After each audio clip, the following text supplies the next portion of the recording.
Major funding for this program provided by the Moving Image Trust Fund. Additional funding for this program provided by the Arkansas Agriculture Department. Hello, I'm Tony Brooks, and this is Agri Arkansas. Today, the Arkansas State Plant Board, local honey, and growing great garlic from Little Rock Urban Farming. Our guest, Arkansas State Plant Board Director Terry Walker, and Elvis Opris of Brothers Honey Company.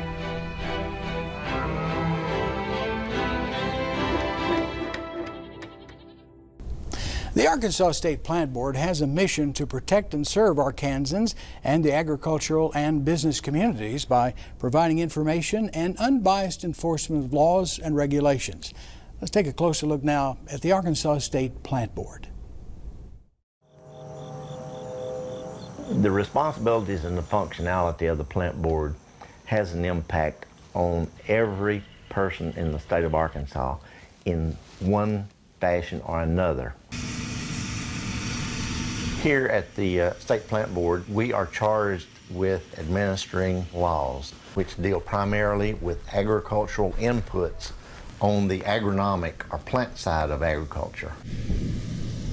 To accomplish that responsibility, Plant Board is made up of 5 divisions, of which each one has a particular set of laws and regulations that they are in charge of enforcing.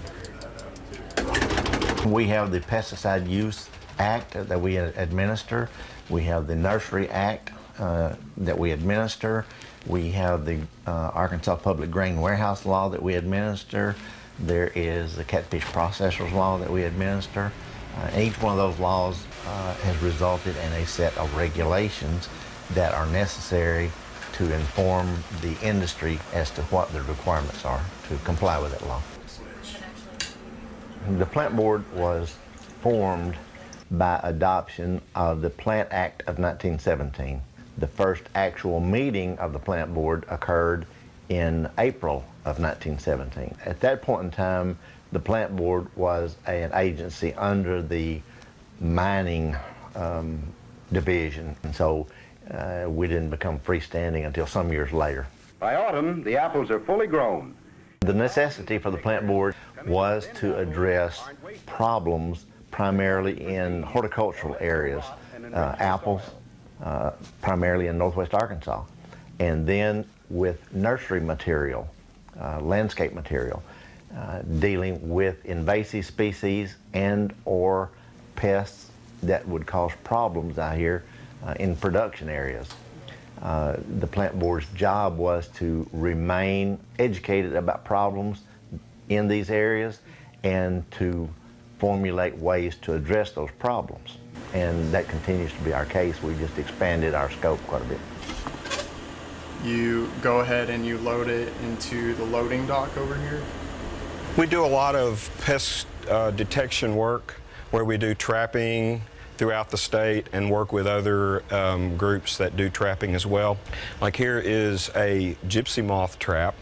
A gypsy moth is a European moth. It's a bad pest in the northeast United States. They defoliate hardwood forests. And this is a sticky trap. It's the sides of the trap are sticky, and also there's a pheromone lure here which smells like a female moth. So if there is a male gypsy moth anywhere within a mile of this trap, he's going to fly in there and get stuck. Then we pull the traps at the end of summer and look at them and look for moths. We've got a couple of quarantines I'd like to talk about. Here's Emerald Ash Borer quarantine.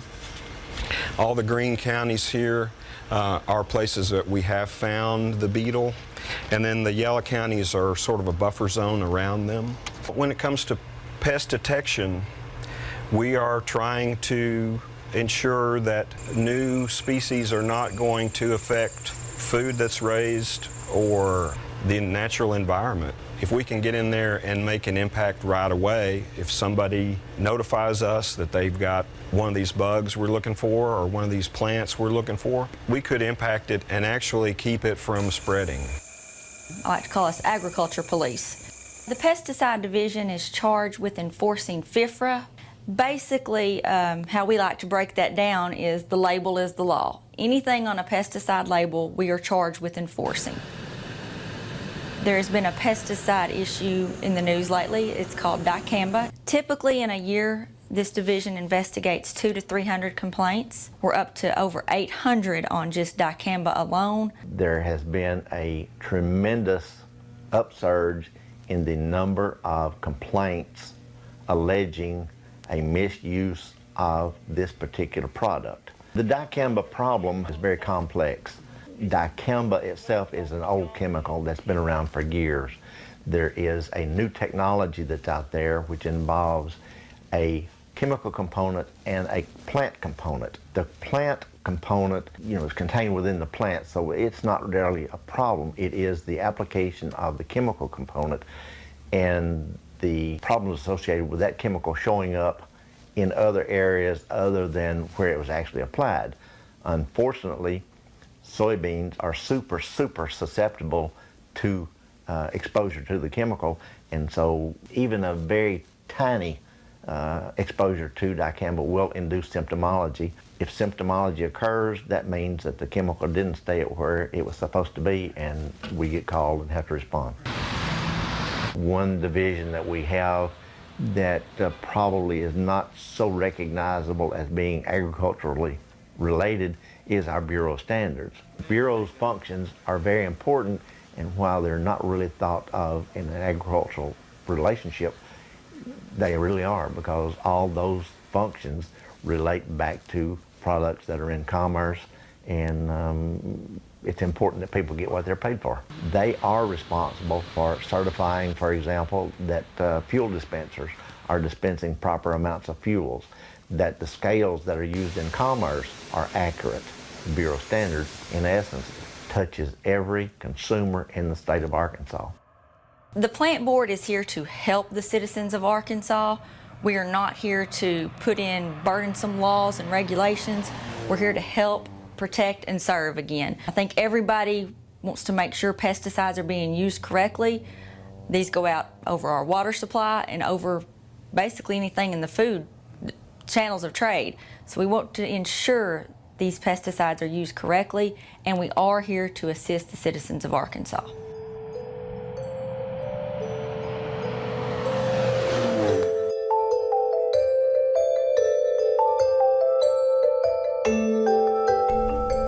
Local honey is said by some to have many advantages. One family in Faulkner County rescued several honey-producing beehives a few years back and have turned those hives into a sweet business. So we are in Conway, Arkansas, just about 3 miles from the river, and we have several hives located right behind me in there. We started out about 3 years ago. We had some hives that my friend needed us to take care of them, and they were frozen in ice. So we went and kind of rescued them out, and then that spring, the more we looked into it, we're like, hey, we should probably start multiplying our hives in here. Went ahead and ordered some packages. So you can buy packages of bees with the queen and everything, and order some equipment and started to raise our numbers. We ended up with about 20 hives that summer, but then it's also a risky business because you can lose probably half of them in just a matter of weeks due to different pests and other stuff. We did lose some that summer. I came back that fall and I started bringing up my number of colonies again. And then the next year, we look into harvesting. And we are very close to what used to be the Round Mountain orchard, which is peach trees in that orchard. Being very close to that, we had an excellent honey that year. So we're like, hey, we really could put this product in the stores. So they started carrying our product, and I was really expecting to carry out my product until Christmas. We sold out in like a couple of months. The next season, we're like, okay, this is becoming more serious now. So we're gonna go ahead and look for a place to do the harvesting, because we needed a place. We started acquiring more equipment, and we needed a place to put all the equipment. The more we looked into it, we're like, we have a great opportunity now to turn this operation not only into a kitchen, but also into a storefront. Brothers Honey was opened. We have not only honey products, but artisan products that local people in Arkansas produce. It began just as a hobby, really. Actually, I shouldn't say that. It did not begin as a hobby. It began as a small business. We had no idea it would kind of become what it is becoming right now. And so we started out with just a few hives. We grew that to about 30, and then this summer we lost 6 or 7.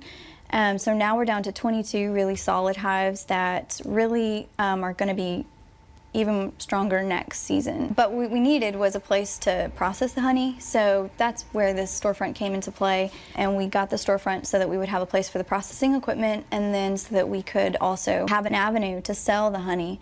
And then I was just thinking, you know, if we're going to go ahead and sell our honey, why don't we go ahead and sell other products, and why don't we reach out to other local beekeepers and ask them if they want their honey shelved in a physical location, you know, year-round, whereas the farmers markets are only seasonal. So I really thought it would be a great opportunity to bring together a lot of beekeepers around the state. The beekeeper community is a really strong, personable community that is just very helpful and just really wonderful and welcoming. And so we thought, what a great thing to bring kind of it into a one-stop shop for anyone needing local honey, maybe. So local honey is generally defined as within 30 to 50 miles of you, where you live. Our honey is right on the outside of town. It's on a 300+ acre sheep farm. So local honey, basically, it can mean a variety of things for the area where you're local too. So, because every different area, every region is going to differ in its own local honey because of its own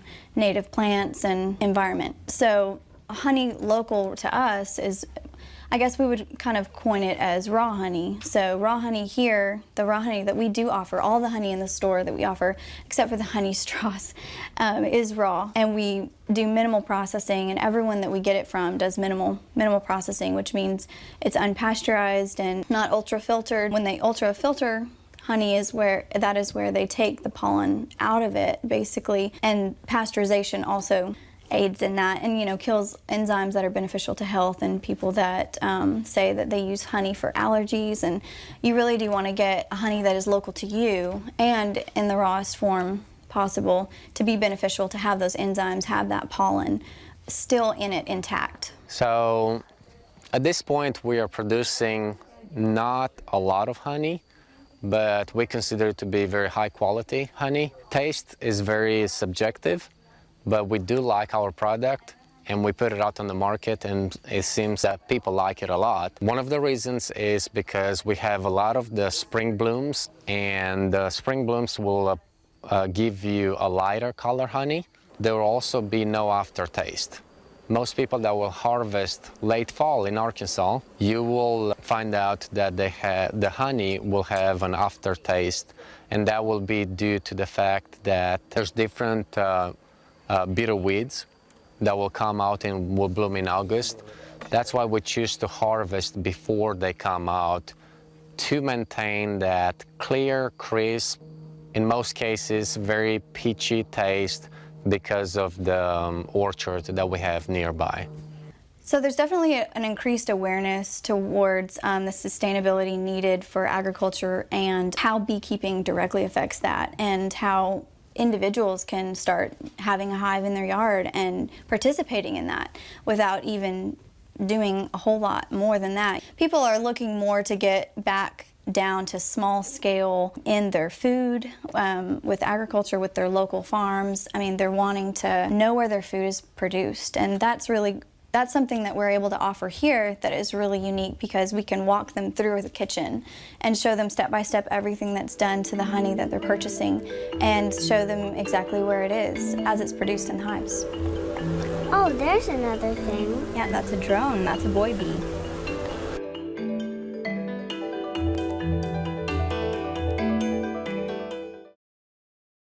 Chris Hiryak with Little Rock Urban Farming loves growing garlic and wants to share with you some of his secrets.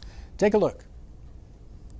Hey guys, Chris here in the organic gardens at the Little Rock Urban Farming G Street Farm. And today we're going to talk about growing great garlic.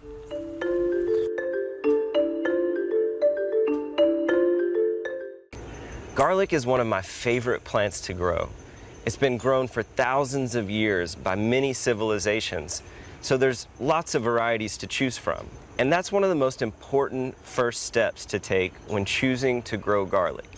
You need to choose the right variety for your soil conditions and your climate. Now, we choose to grow a porcelain variety of garlic called Red Romanian, and this has done very well for us here in central Arkansas. It's a hardneck variety that produces 6 to 8 beautiful large cloves and is really good for culinary purposes. Now, there are other varieties, exotic varieties like Asiatic and Turban and Rocambole, Creole, Silver Skin, and Purple Stripe. You'll have to decide which one is best for you. They all have unique characteristics that make them lovely to work with. Now, the next step is preparing your garlic to plant. So what we like to do is take a cured bulb, just like the one you see here. Now this is Red Romanian, porcelain variety. It's got about 6 or 8 large cloves. What we'll want to do is gently break the bulb apart. We like to use a butter knife. You can also just use your hands and gently twist the bulb apart. So as we break the bulb apart, we're careful not to allow the skin to break. We want to keep the cloves intact as much as possible. So what we do is gently break the bulb apart into all the individual cloves. Once we have all the individual cloves, we then select the largest ones for planting. Now this is an important detail. The largest cloves will yield the largest bulbs the following season. So be sure to plant out the largest cloves and use the smaller cloves for cooking or for canning or any other purpose in the kitchen. At Little Rock Urban Farming, our beds are 4 feet wide. We like to plant 4 rows of garlic, spaced about 6 to 8 inches apart, and then each clove we place between 6 to 8 inches apart in the row. Now, garlic can be planted on a much denser planting. We've chosen this planting density because we like to grow large culinary garlic. We like to amend our bed with mature compost, composted animal manure, and a little bit of minerals before we plant. After we've planted our garlic in furrows, we will gently knock the soil back into the furrows to keep the cloves right side up. We then like to add another 1 to 2 inches of mature compost, and on top of that, 1 to 2 inches of mulch. Most hardneck and softneck varieties of garlic are ready to be harvested between mid-May and mid-June in central Arkansas. If you want to store your garlic, you're going to need to cure it. Curing is very easy and can be done almost anywhere. You can do it in your carport, you could do it in your garage. We use a room in one of our homes on our property. The key thing is to make sure that you have good air circulation. So get together some old fans and make sure that the humidity is not too high, and hang your garlic up from the rafters. Let it hang there for about 4 to 6 weeks until all of the green is gone. This will mean that the flavors have concentrated, the pungency of the garlic will be at its optimal level, and you'll be able to store your garlic, depending on the variety, anywhere between 3 months up to 1 year. So whatever variety of garlic you choose to grow, make sure you get your garlic planted this fall, and by the following spring, you'll be happy that you did.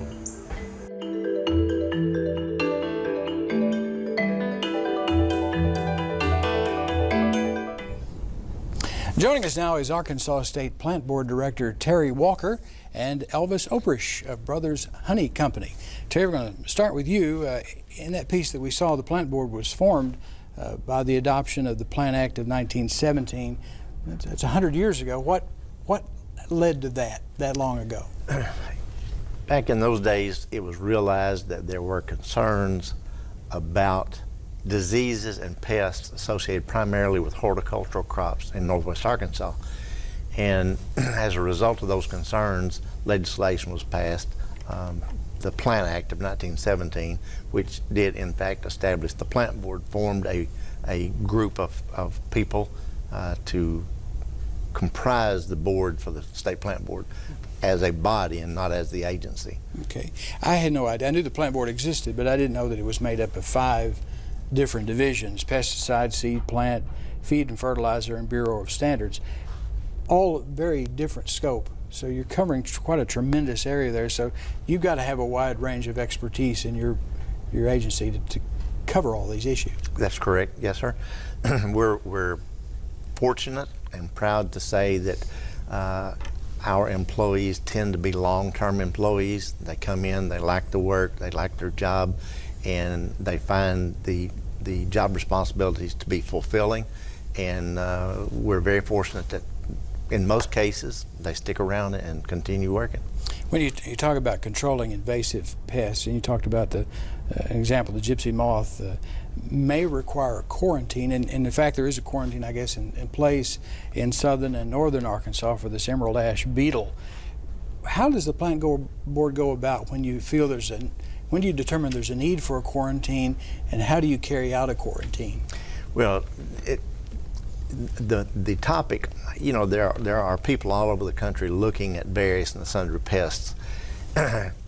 Fortunately, Arkansas being an interior state, we don't get those problems first. So they're recognized either along the coastal areas or somewhere where a specific product or crop is being grown. So fortunately, we are forewarned, if you will, about problems that may exist. Once we find that situation, then we monitor the situation, and when it becomes apparent or seems to be apparent that the pest may be moving into the state, then we heighten our awareness. If in fact there's concern about trying to keep the pest out of the state, then a quarantine will be adopted, and primarily that's accomplished by the board of directors recognizing that the pest is out there, declaring the pest as a quarantinable pest, and we'll go through the promulgation process to establish that quarantine. Okay. When you talk about regarding the application of pesticides and herbicides, the label is the law. Correct. That's what the lady said. How do you go about enforcing usage and application when you've got commercial applicators, you've got farmers, you've got people like me that own 3 acres that buy and apply some of these things? Sure. How do you monitor all those different people? Well, typically we are generally responding to complaints. If someone, say your neighbor, complains that they noticed you spraying some pesticides, and then they subsequently see problems in either their garden or their landscape plants or whatever, they will call the plant board. We will go out and ascertain if there is a problem. If that is found to be the case, then we start looking for sources. And if your neighbor says, you know, my neighbor over here put this chemical out, then we come to you and say, did you apply a chemical? We get your records. Homeowners are somewhat different than commercial applicators and farming operations. If you're applying those types of chemicals, you have to keep records. And so we will typically check the applicator's records, check the dealer's records where the sales may have been made to confirm that actual product was bought, and develop a case file. And if we can then confirm that the accused, the alleged person, created the problem, then we would get into a regulatory response. Okay. Elvis, I want to turn to you. You've talked a little bit about your beekeeping operation. Had you been involved with keeping bees before you rescued the hive? And tell me a little bit about that rescue. So my family back home in Romania, we kept bees growing up, and my dad always had a few hives in the backyard. But then it wasn't until about 3 summers ago when one of my brothers that lives in the UK came over, and a friend of mine had some hives. It was February, it was all icy and all of that, and he said, I really need some hives that need some attention. So my brother and I went there and started looking into them. Sure thing, they were running out of any honey supply for that winter, and we had to feed them, and we just kind of started out like that. I want to talk about getting started in beekeeping. We've had a lot of response to these programs where we've talked about it, and you brought an example today. You can start from scratch if you've never done it, and want to look at the model that you brought, and tell us a little bit about that. So what I have in here, it is just an observation hive. I pulled one of my frames earlier from the farm. I just wanted you guys to take a look at it, and we would use this just for the purpose of teaching or just bringing it in as an educational tool. They do not live in this box right here. They have their own boxes on the farm, but you can start as small as you want or as big as you want to go. I would say start with 2 hives if you do start. It's always great and good teaching tool to compare the 2 hives, one against each other, to learn about the different diseases and learn about just different activity and how everything does. Okay, I'm gonna let you put that down. Terry's getting nervous here. But when you talk about the risk that you talked about losing some bees, what are the most common reasons that you may lose a hive or lose bees? What are the risks? So a lot of the time is just negligence and not being educated about it, but big factors that will play, it will be varroa mites. And there's different controls that you can do that.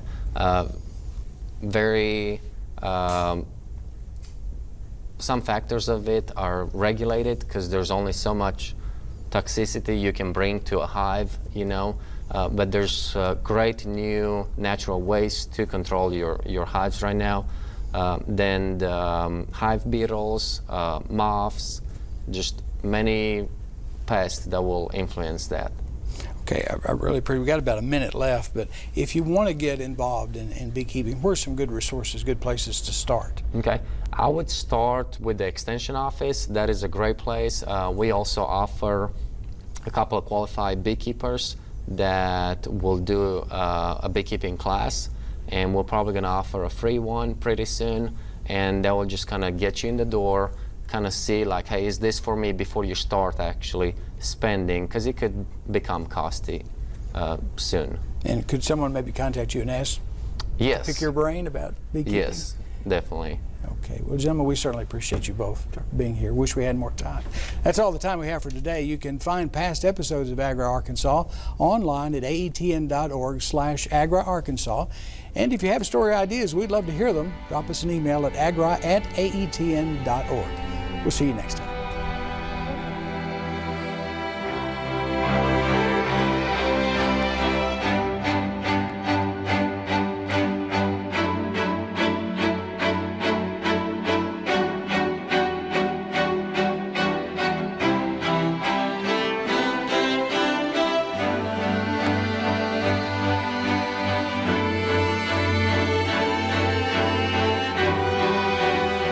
Major funding for this program provided by the Moving Image Trust Fund. Additional funding for this program provided by the Arkansas Agriculture Department.